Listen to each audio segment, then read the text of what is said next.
Hola a todos, en este vídeo voy a mostrar cómo conectar estos auriculares en la aplicación.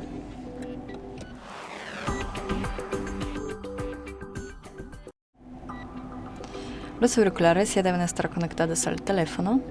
Descargamos la aplicación Teufel Go.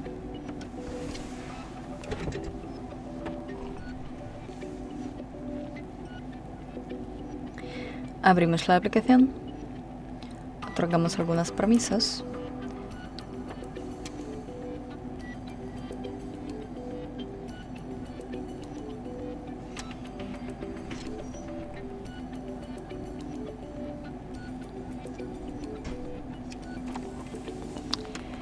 Y ponemos los auriculares en modo de emparejamiento.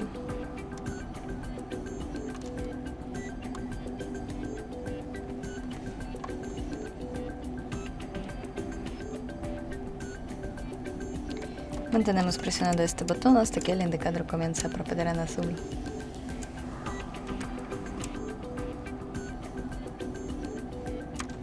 Vamos a intentar de nuevo.